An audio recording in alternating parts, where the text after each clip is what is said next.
ଶାଗ ଭଜା ରେସିପି ମୁଁ ଆପଣମାନଙ୍କ ସହିତ ସେୟାର କରୁଛି। ତ ମୁଁ ଏଠି ଶାଗକୁ କାଟିକିରି ରଖିଦେଇଛି, ବଡ଼ି ଭାଜି ଦେଇଛି, ଜିରା ସୋରିଷ ଶୁଖିଲା ଲଙ୍କା ରସୁଣ ରଖିଛି।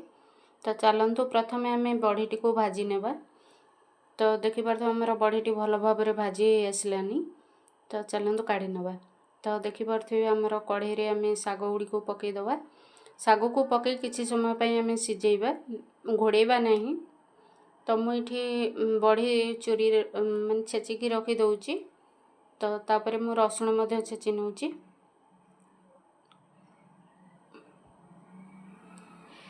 ତ ରସୁଣ ମୁଁ ଛେଚି ସାରିଲା ପରେ ଆମର ଏଠି ଶାଗଟି ନରିମି ଗଲାଣି। ନରିମି ଗଲା ପରେ ଆପଣ ଲୁଣ ପକାଇବେ, କାହିଁକିନା ଆଗରୁ ଲୁଣ ପକାଇଲେ କମ୍ ବେଶୀ ଜାଣିପାରିବେ ନାହିଁ। ତ ଶାଗଟି ନରମ ହେଲା ପରେ ଆପଣ ଲୁଣ ପକାଇବେ। ଆମର ଏଠି ତେଲ ଗରମ ହେଇଗଲାଣି। ଆମେ ଶୁଖିଲା ଲଙ୍କା ଆଉ ଜିରା ସୋରିଷ ପକାଇକରି ଫୁଟେଇ ନେବା। ତ ଦେଖିପାରୁଥିବେ ଆମର ଭଲ ଭାବରେ ଜିରା ସୋରିଷ ଫୁଟି ଆସିଲାଣି। ତ ଆମେ ସେଥିରେ ରସୁଣ ଛେଚିକି ରଖିଛୁ ପକାଇଦେବା। ମୋର ଏଠି ବଢ଼ି ସେଥିରେ ଗଳି ପଡ଼ିଲା କିଛି, ତ ଆପଣ ମାଇଣ୍ଡ କରିବେନି, ତ ଆପଣ ତାକୁ ସ୍କିପ୍ କରିବେ। ତ ଆମର ଏଠି ଛୁଙ୍କ ହେଇଗଲାଣି। ଆମେ ଶାଗକୁ ସିଝେଇ ରଖିଛୁ, ପକାଇକରି ଗୋଳେଇ ନେବା।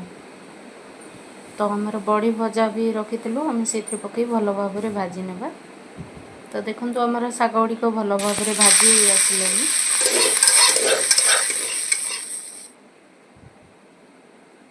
ତ ଆମର ରେଡ଼ି ହେଇଗଲା ଶାଗ ଭଜା।